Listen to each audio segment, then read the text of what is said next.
Ashley Brooks had never imagined that moving to Winter Creek Valley would feel like stepping into another world, a place suspended between rustic charm and quiet hostility. The house she bought had stood there for half a century, a relic of mid-century California design with slanted eaves, sun-bleached wood, and an angular steel gate she had commissioned herself to replace the rotted wooden one that came with the property. The gate was her statement, sleek, minimal, matte black, moving silently on its hydraulic hinges like something from a museum exhibit. She saw it as the threshold to a new chapter in her life, one she had built from the remnants of years spent drifting between gallery projects and temporary rentals in downtown San Diego. The property sat slightly above the rest of the cul-de-sac, bordered by sycamores that framed the gravel drive like sentinels, and from the first moment she turned the key in the lock, Ashley felt an almost obsessive satisfaction at the idea that something here finally belonged entirely to her. That sense of ownership lasted less than a week. The first morning after the gate's installation, while she was photographing it in the golden light, a sharp voice cut through the calm like broken glass. "You know that's over my line, right?" The woman across the road stood on her porch in an immaculate white tracksuit, her arms crossed, her blonde hair fixed into a severe twist. She introduced herself as Karen White, though there was nothing polite in her tone, and without waiting for Ashley's answer, she launched into a tirade about property lines, historical boundaries, and how this neighborhood had standards before people started importing urban designs. Ashley tried to explain that the gate followed the boundary markers recorded by the county, but Karen wasn't interested in listening. She seemed more offended by the idea of someone challenging the unspoken hierarchy of the street. The confrontation ended abruptly when Karen turned away mid-sentence and slammed her door, leaving Ashley staring at the empty porch and feeling the heavy, airless silence that followed.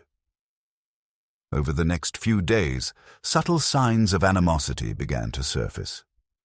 A packet of flyers about preserving community harmony appeared in her mailbox with no sender listed. A neighbor she had greeted earlier now avoided eye contact. One afternoon, Ashley found Karen standing at the edge of her driveway with a tape measure, jotting notes on a clipboard and pretending not to notice her watching. The absurdity of it made Ashley laugh at first, but the humor wore off when she saw Karen taking photos. Later that evening, as Ashley scrolled through a local neighborhood forum, she saw a post titled "Modern Fence Encroaches on Shared Line. Who approves this stuff?" The attached image was unmistakably hers. She shut her laptop and tried to brush it off, telling herself that neighborhoods always had one difficult resident who needed to assert control over everyone else. Yet there was something in Karen's persistence that felt calculated, almost strategic, as if she were building a case rather than venting irritation. The valley at dusk grew unnervingly still, the cicadas louder, the lights in Karen's house flickering on exactly at 7 every night. From her studio window, Ashley sometimes caught the reflection of Karen's binoculars in the glass, twin sparks that vanished as soon as she looked directly at them. It wasn't just about a gate anymore. It was about territory, the invisible kind people defend with paperwork and accusation. By the time the first official letter arrived, a crisp envelope stamped with the emblem of the county assessor's office, Ashley already sensed that this confrontation was going to demand more than patience. It was going to demand proof, endurance, and the kind of composure that no amount of city experience had ever taught her. The letter came on a Thursday morning, folded with bureaucratic precision and clipped to a photocopied map that looked as if it had been scanned and reprinted half a dozen times. The header read, "Notice of Boundary Dispute, Informal Claim," and below it, in stiff municipal language, was Karen White's handwritten addition in blue ink. Encroachment of gate onto adjoining property, approximately 18 inches. Ashley read it 3 times, her pulse quickening with disbelief. She had commissioned the gate based on a certified property survey completed just 4 months earlier. The coordinates were exact, the posts drilled within the legal setback, the installation documented and approved. But as she studied the attached diagram, she realized it wasn't the modern survey. It was a faded map from the late 1970s, back when the entire valley had been farmland, parceled by hand-drawn lines and arbitrary measurements. The map didn't even show her house, yet somehow it was now being used as evidence. Her first instinct was to laugh at the absurdity of it, but the letter's closing paragraph, "Recipient must provide proof of compliance or risk administrative citation under County Code 1492, stripped away any amusement. Someone had filed this through official channels. Someone had given it weight. She placed the papers on the kitchen counter and tried calling the number listed for boundary dispute inquiries. But after 30 minutes on hold, the automated voice transferred her to another department that didn't exist. When she finally reached a human being, a weary clerk named Dana, she was told that the file had been initiated as part of a neighborhood concern report, not a formal case. That meant the county wasn't investigating her yet, but the record would stay open, visible to any agency that cared to look. Dana lowered her voice and added, almost apologetically, "It happens more often than you'd think. Usually it's just noise, but keep your documentation ready." That night, Ashley couldn't sleep. The sound of cicadas outside had turned into a steady mechanical hum, and the glow from Karen's porch light burned across the road like a watchtower. The next morning, she found a man in an orange vest standing near her mailbox. He introduced himself as a surveyor, working on behalf of a concerned resident, and asked if he could take a few external measurements. His politeness only made it worse. Ashley refused entry, but watched from her studio window as he lingered at the edge of her driveway, setting up a small tripod and aligning a laser scope that traced the invisible border between the two properties. For several days afterward, Karen behaved as though nothing had happened. She smiled faintly when their paths crossed, even complimented Ashley's hydrangeas. The sudden civility was unnerving, a lull between storms that made Ashley more anxious than outright hostility ever could. Then, a thick envelope appeared wedged under her front door. No postage, just her name in the same meticulous cursive as the first letter. Inside was a printed report from the same surveyor, complete with grainy photographs of the gate and measurements annotated in red ink. The summary concluded that the structure extended beyond the historical line of demarcation by an estimated margin of 1.5 feet. A phrase so vague it was almost meaningless, yet paired with enough pseudo-technical jargon to look authoritative. The final page bore Karen's signature beneath a bold heading, Neighboring Property Impact Statement. It wasn't an official form, but it was formatted to look like one. Ashley felt the anger rise in her chest, hot and unfamiliar.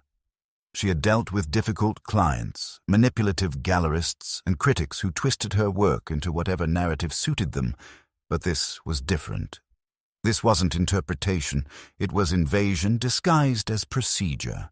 She decided to bring in her own surveyor again, the same professional who had handled the installation documents. When he arrived 2 days later, he rechecked every coordinate and confirmed that her gate stood exactly where it should. "She's using obsolete records," he said, shaking his head. "Those maps don't align with the modern grid system. If she filed this through the county, it'll collapse the moment they cross-reference it." His calm reassured her, but only briefly. Because the following week, a notice appeared on the public bulletin board at the end of the cul-de-sac announcing a community consultation regarding access and aesthetics of shared frontage. The sponsor was listed as Resident Initiative Committee, Chairperson K. White.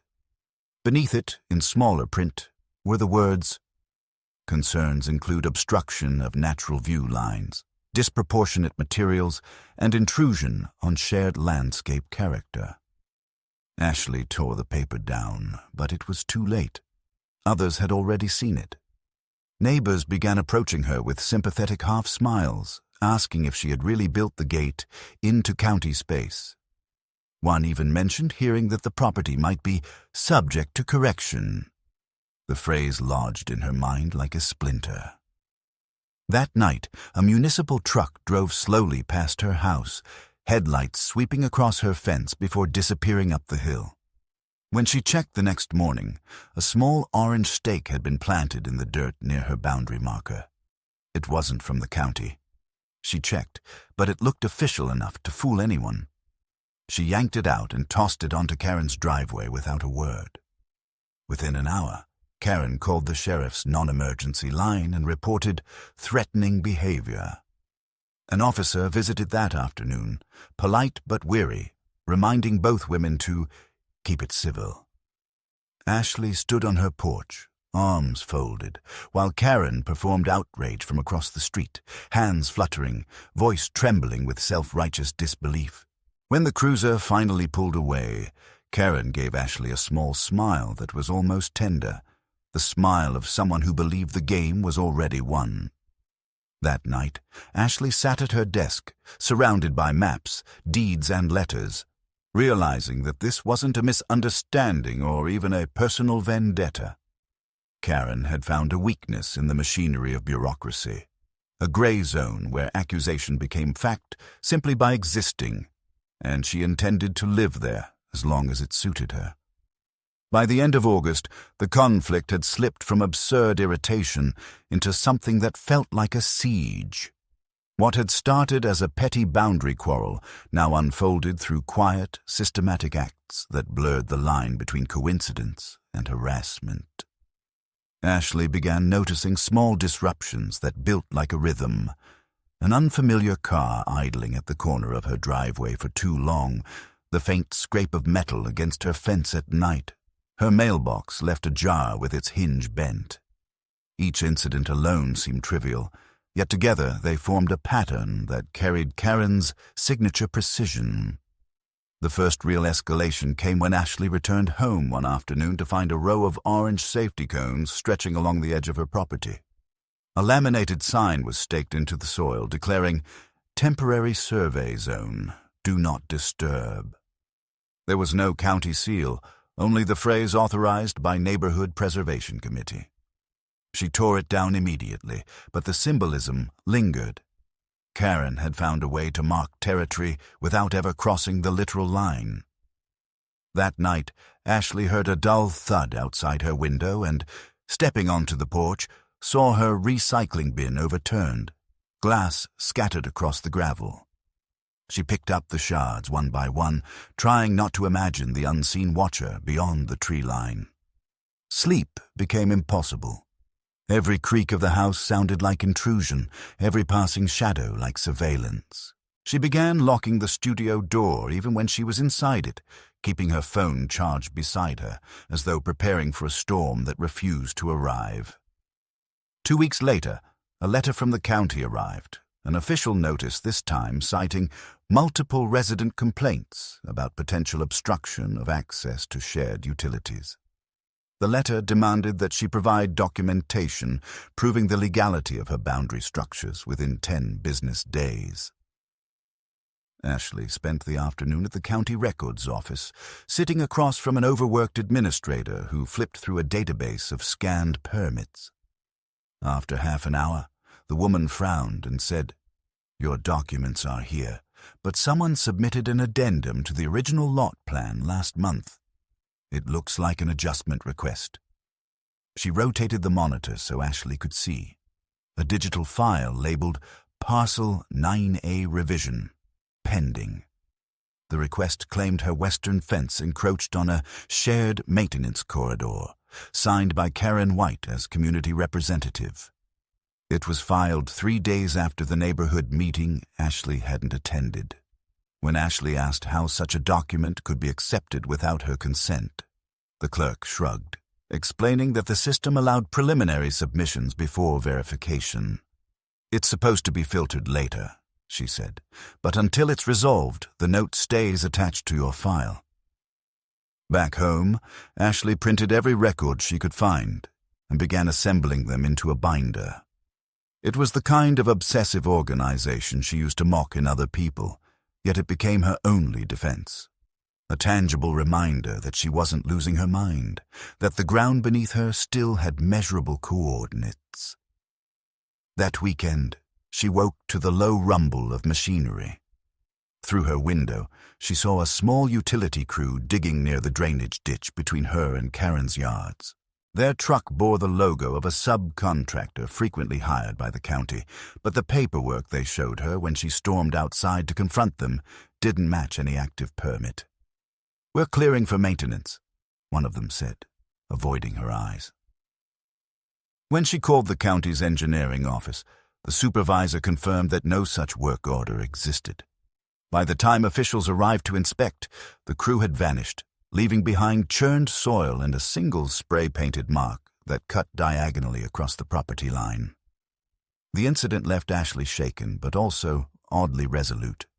She contacted her lawyer, a meticulous woman named Laurel Price, who specialized in land disputes. Laurel listened carefully, her calm voice the first real anchor Ashley had felt in weeks. "This isn't about land," Laurel said after reviewing the paperwork. "It's about control. She's using procedural clutter as a weapon. The key is to trace which filings have standing and which are just noise. But you need to understand, these things take time." That phrase, "these things take time," became a refrain that haunted Ashley, because time was precisely what Karen exploited. The longer the bureaucracy stalled, the deeper her influence sank. Soon after, anonymous letters began arriving in neighbors' mailboxes, printed on cheap paper but formatted like official notices. They accused Ashley of altering natural drainage patterns and reducing visual continuity with neighboring properties. Some were delivered folded into community newsletters. Others appeared tucked beneath doormats. A few neighbors withdrew their friendliness entirely, lowering their eyes when she waved. The isolation pressed in like humidity, heavy and constant. She considered moving, even listed the property online one night after too much wine. But when she saw her own house framed by the gate she had designed, a gate that symbolized everything she had fought to claim, she deleted the post. The tension finally crested when she returned from a brief trip to town and found a white envelope taped to her gate. It bore the letterhead of the County Department of Development and Infrastructure and contained a formal notice of intent to inspect. The document announced that an officer would visit within 72 hours to verify the legality of her boundary installations, accompanied by the claimant, Mrs. Karen White. It was written as though the inspection were routine, yet the implication was clear. Karen had managed to drag the conflict into an official channel. The day of the inspection, a county truck arrived precisely at 10 a.m. Karen emerged first, dressed impeccably in pale linen, carrying a clipboard as though she were the one conducting the visit. The inspector, a quiet man in his 40s, measured distances, took photos, and made notes without expression. When he finished, he nodded politely and said, "We'll review the records and follow up." Karen's smile lingered like perfume long after they drove away. That evening, Ashley sat on the porch steps, watching the light fade across the hills.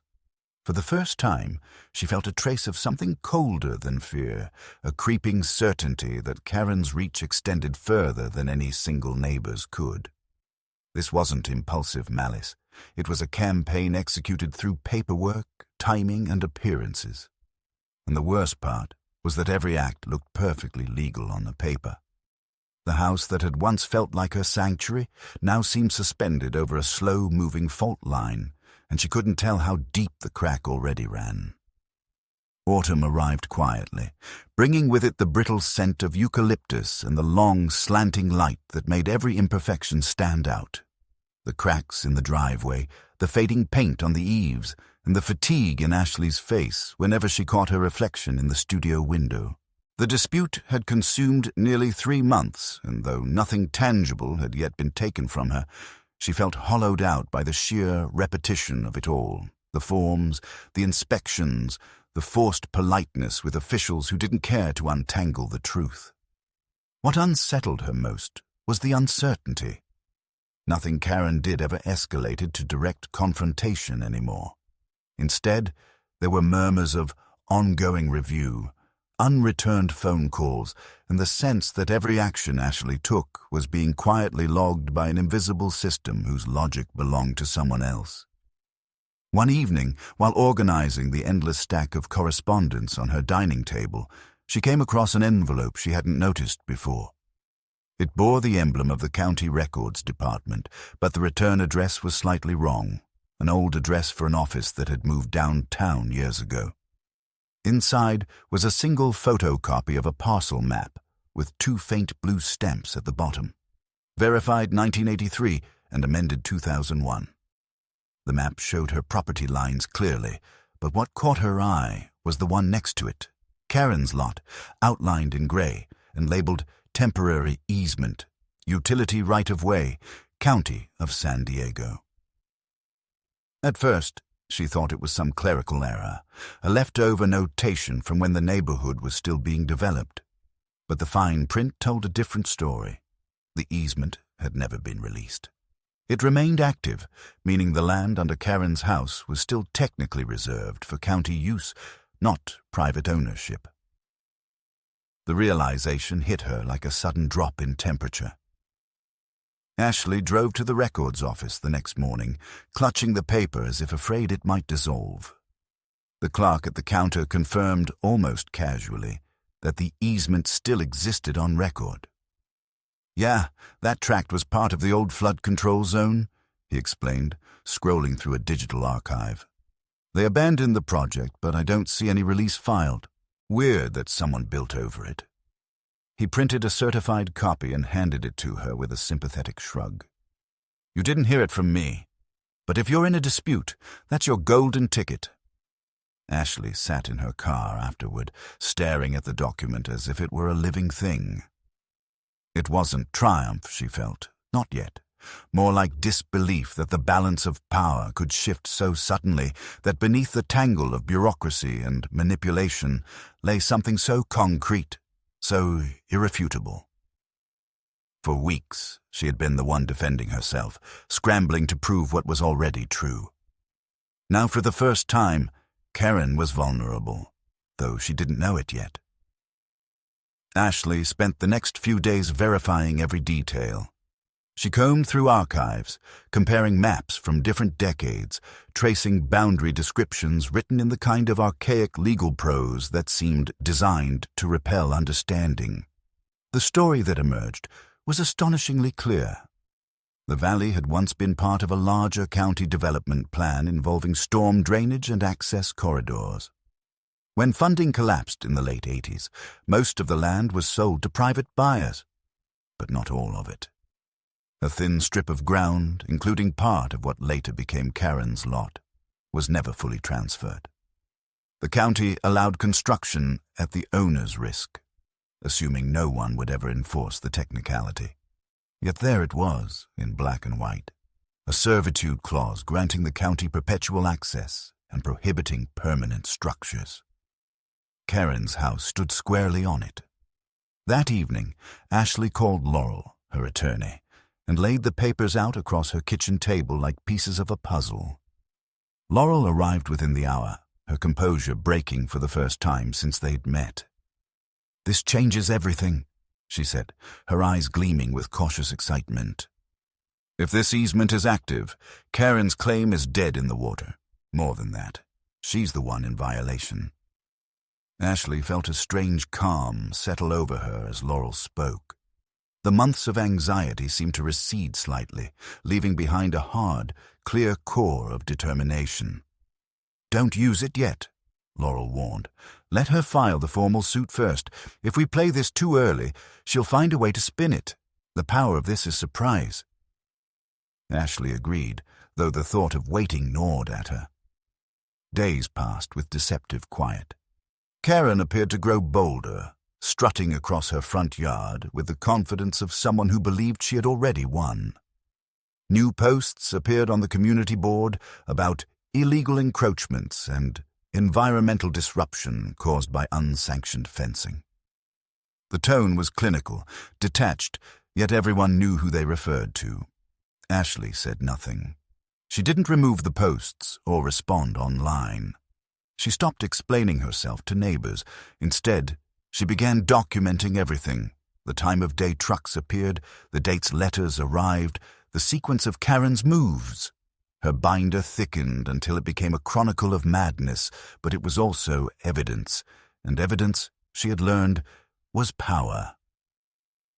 The calm broke when a county officer knocked on her door one afternoon with another inspection notice, this time under the pretext of verifying stormwater compliance. Ashley accompanied him outside, her heart pounding as Karen watched smugly from across the street. The officer paced the boundary, took photographs, then turned his attention toward Karen's yard. "Ma'am," he called out, "do you know there's a manhole cover here?" "Looks county-issued." Karen hesitated, glancing down at the circular slab half buried in her lawn. "It's decorative," she said quickly. "We covered it years ago." The officer crouched to brush away dirt, revealing a serial number stamped into the metal. He looked up, puzzled. "That's not decorative. That's ours." The silence that followed was the kind that alters the air itself. Ashley felt the moment crystallize. The first fracture in Karen's immaculate facade. The officer made a few notes, snapped photos, and promised to check the registry. Karen tried to laugh it off, but the sound came out brittle. For the first time, she seemed uncertain, and Ashley recognized it immediately. The expression of someone realizing that the ground beneath them wasn't as solid as they'd believed. That night, Ashley couldn't bring herself to celebrate. The discovery had opened a door to something larger than vindication. She sat outside with a blanket wrapped around her shoulders, staring at Karen's house. The porch lights were off for the first time in weeks, the windows dark except for a faint glow upstairs. The stillness felt less like peace and more like the eye of a storm. She imagined the papers Karen must now be reading, the phone calls she was making, the way panic probably unfurled in her chest as she realized her fortress had been built on borrowed ground. When Laurel called the next morning, her tone was both cautious and resolute. "The county verified it," she said. "The easement's still active. I've filed for an injunction to pause any further action against you until the matter is reviewed.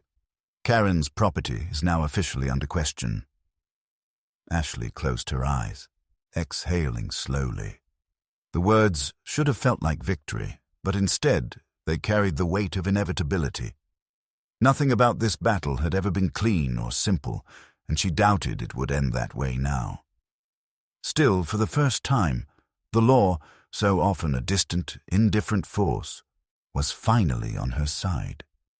She folded the papers, slid them into her binder, and placed it on the table with a sense of reverence, as though setting down a loaded weapon. Outside, the valley shimmered with late afternoon heat, and somewhere in the distance, thunder rolled across the hills.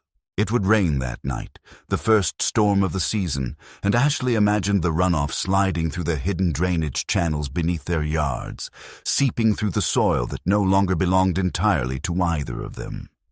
She wondered if Karen could feel it too. The subtle shifting of power, the quiet return of balance that came not through revenge or confrontation, but through the simple, inescapable force of truth. Karen did not retreat quietly after the revelation about the easement. For a few days, she vanished behind closed curtains, and the street seemed to exhale as if some spell had lifted, but the calm didn't last. Ashley woke one morning to find a glossy envelope on her doorstep, sealed with the emblem of a law firm she didn't recognize. Inside was a formal complaint. Karen White versus Ashley Brooks, filed in county civil court. The allegations were familiar, yet twisted into something grotesque. Malicious interference, unauthorized alterations to public property, emotional distress caused by aggressive boundary construction. It read like a parody of their history, Yet it was real, stamped and signed. The hearing was scheduled in less than 3 weeks. When Ashley showed it to Laurel, her attorney only sighed, not with surprise, but with the resigned exhaustion of someone who had seen this pattern too many times. "She's doubling down," Laurel said. "Probably knows about the easement now and is trying to create enough noise to muddy the record. Don't respond directly. We'll counter with the county's confirmation, but she'll drag this as far as she can." Ashley tried to follow that advice, but Karen had shifted from bureaucratic manipulation to psychological warfare. The nights grew restless again. Small rocks began appearing on her driveway in tidy, deliberate rows, each line inching closer to the gate as if marking invisible advances. Then came the smell, an acrid chemical odor drifting from Karen's yard after dark. Ashley called environmental services. They found nothing actionable but suggested she keep a log of incidents. Even the mail seemed tainted. She received a postcard addressed to the trespasser, depicting an old iron gate half buried in sand. There was no return address. Every detail felt designed to erode her composure, and though she refused to react, the strain began to show. Her art project stalled. Friends from the city stopped visiting, saying the valley made them uneasy. 2 weeks before the court date, Ashley arrived home to find a notice taped to her fence. Unauthorized work order, pending removal. The form looked official, but the issuing department didn't exist. She called Laurel immediately, who confirmed it was a fabrication, clever but illegal. They agreed to present it as evidence of harassment, yet Ashley couldn't shake the sense that Karen's campaign wasn't merely vindictive.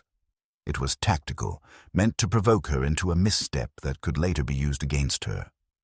She began photographing everything, not out of paranoia, but survival instinct, documenting the smallest anomalies, the unfamiliar tire tracks near her mailbox, the faint chalk markings that appeared overnight along the curb, the anonymous letter slipped under her door, claiming that residents were safer before she arrived. The hearing arrived on a gray, airless morning, the kind that seemed designed to drain color from the world. Ashley and Laurel sat across from Karen and her attorney in a sterile courtroom that smelled faintly of old paper and disinfectant. Karen was perfectly composed, dressed in pale blue, her hair pinned back in a way that made her look almost saintly. She spoke with a tremor in her voice, describing how the industrial gate next door had made her feel imprisoned in her own home, how Ashley's hostile demeanor had disrupted the community's peace. Laurel's cross-examination was surgical.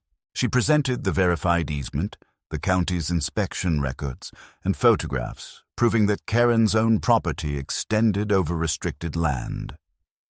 When the judge paused to examine the documents, Karen's face stiffened, though she recovered quickly, launching into an emotional monologue about overreach and government conspiracy. The judge listened impassively, then called for a recess. During the break, Ashley stood near the courthouse window, watching the rain begin to fall in thin diagonal lines. Karen approached her unexpectedly, her expression calm but her eyes sharp with contained fury. "You think this ends in a courtroom?" she whispered. "You've got a piece of paper. I have roots here. People listen to me." Ashley didn't answer. There was nothing to say that wouldn't give Karen exactly what she wanted. A reaction, a visible crack. She turned away and walked back to her seat, feeling Karen's gaze burning between her shoulder blades.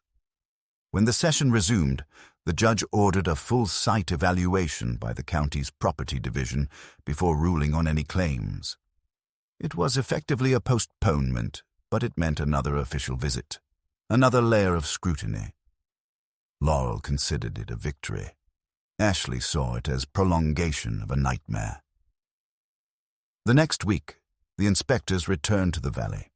Karen greeted them with pastries and coffee, playing the role of gracious host, while Ashley remained silent, following them as they measured and photographed. One of the officials, a middle-aged woman with a meticulous eye, spotted the manhole again and crouched beside it, tracing her gloved fingers around the rusted edge. "This line connects directly to the flood control conduit," she said quietly. "That's still under county jurisdiction."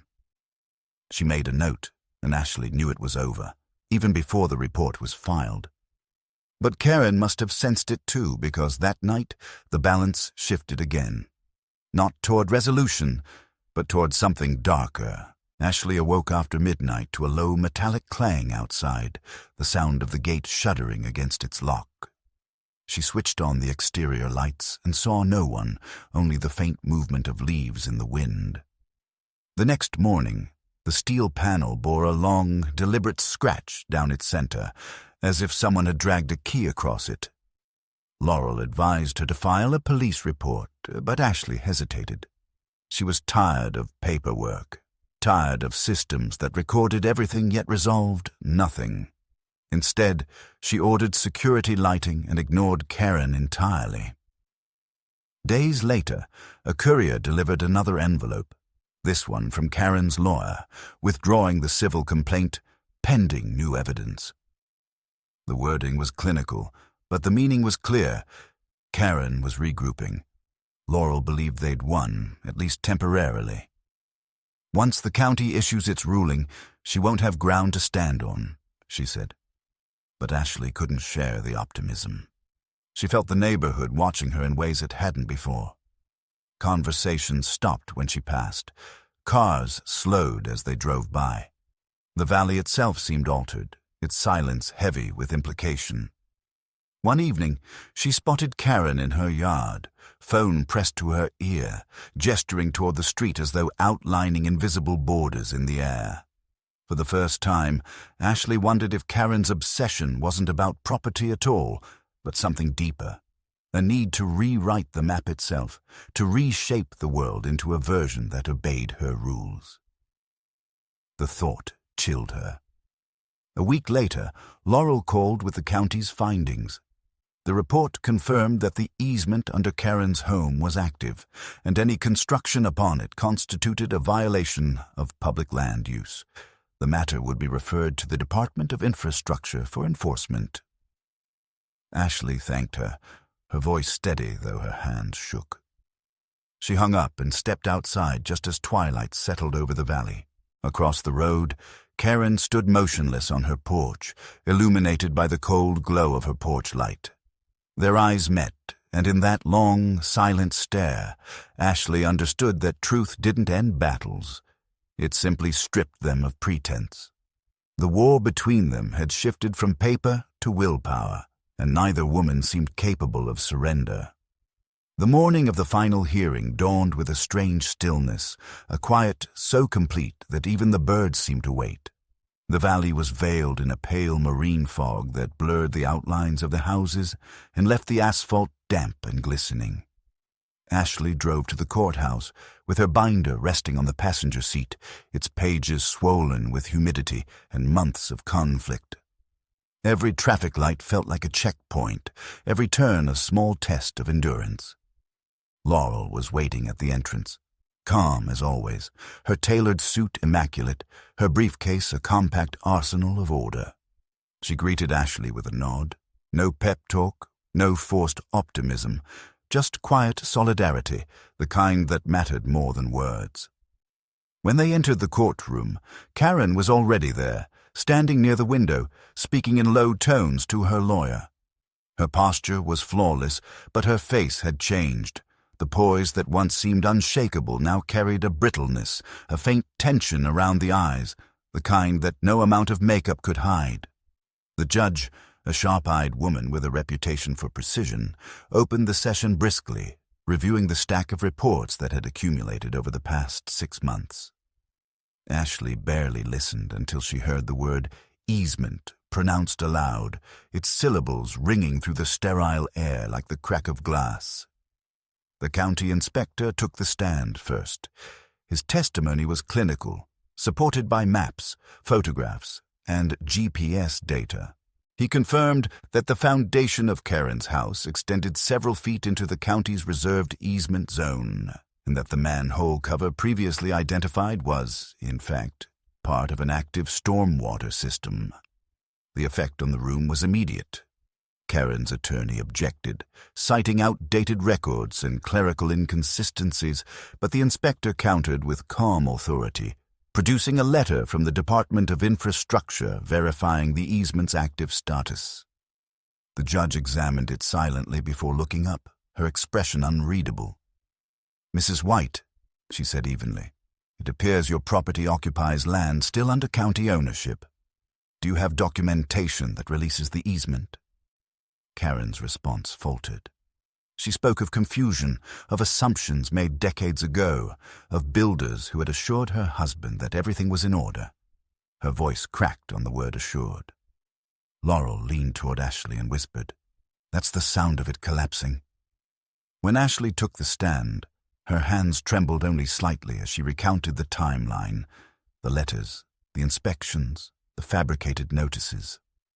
She avoided embellishment, letting the facts carry their own weight. For the first time, the narrative belonged entirely to her, not filtered through Karen's distortions. The judge listened intently, occasionally glancing at Karen, whose face had frozen into a mask of composure. Then came the moment Laurel had prepared for, the submission of the certified county document reaffirming the easement's validity and Karen's unauthorized occupation of it.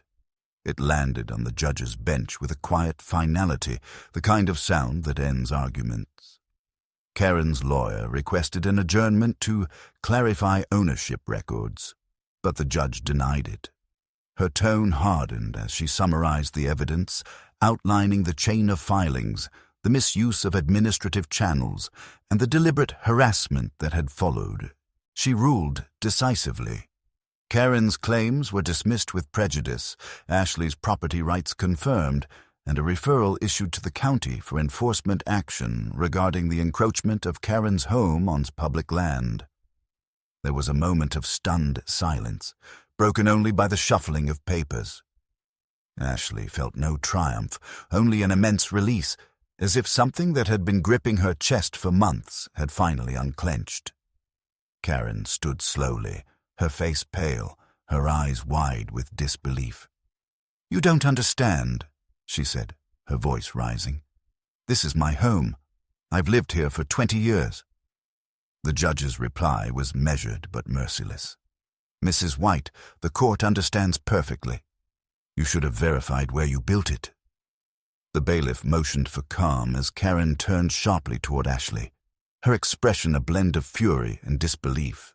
And for a moment it seemed she might speak, might unleash the torrent she had been holding back. But nothing came. She gathered her papers with trembling hands and walked out, her heels clicking like a metronome marking the end of something irretrievable.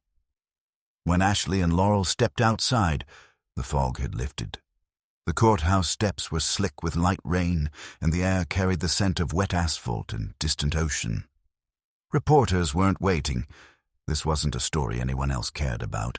But to Ashley, it felt monumental, not because she had won, but because the noise had finally stopped.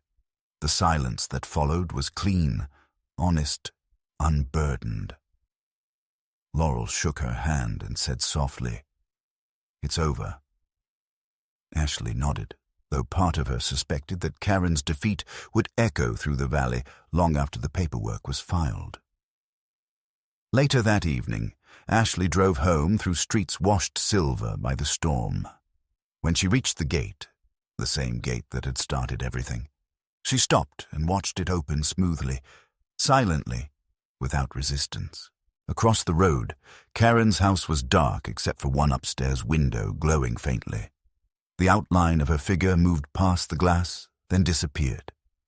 The easement that ran beneath that house, invisible and ancient, seemed to hum beneath the wet ground, a reminder that some boundaries could not be argued away, no matter how fiercely one tried to redraw them. Ashley turned off the engine and sat for a moment in the quiet, listening to the rhythmic ticking of the cooling metal. She didn't smile. She simply exhaled, steady and long, as if returning the valley's breath after months of holding it hostage. Weeks passed before the verdict settled into the rhythm of daily life, dissolving from a headline in her mind into something quieter, like sediment sinking to the bottom of clear water. The county sent surveyors once more, this time without fanfare, to place discrete boundary markers and record the coordinates of the easement. Ashley watched from her porch as they worked, the metallic thud of their instruments echoing faintly across the damp valley. Karen's house remained dark for several days, then suddenly alive with movement. Contractors arriving in unmarked trucks, muted arguments by the driveway, the sound of saws biting into timber. Word spread that part of the foundation would have to be excavated to comply with the order, that the lower extension, the one with the panoramic window Karen always bragged about, was built directly above the drainage corridor. The work went on for weeks, and by the time it was over, a portion of her garden had been torn away, replaced by a slab of exposed concrete bordered with warning tape. She stopped leaving her porch light on after that, and the neighborhood that had once followed her lead began quietly turning toward Ashley, their greetings hesitant at first, then warm, as if rediscovering how to be neighborly without permission. For Ashley, victory felt strangely neutral. She spent her days restoring the parts of her life that conflict had consumed. Painting again, reopening her studio, inviting friends from the city who now remarked on how peaceful the valley seemed. At night, she would sit by the gate, its black steel reflecting the soft glow of the motion lights, and listen to the distant sound of water moving unseen through the ground, the same conduit that had toppled the illusion of permanence across the road. She thought often about Karen, not with anger anymore, but with a kind of reluctant empathy. There was something tragic in the way she had tried to build certainty on contested soil, to force a world to match her version of order. The law had defined the boundary, but it had also revealed how fragile ownership really was, how easily the earth could shift beneath one's feet without warning. One evening, long after the contractors were gone, Ashley looked out her window and saw Karen standing by the fence line, her figure still and solitary in the half-light, staring at the valley as if trying to memorize what was left of it. Ashley didn't move, didn't speak. She simply watched until the woman turned away and disappeared into the dark house. The following week, a for sale sign appeared in Karen's yard.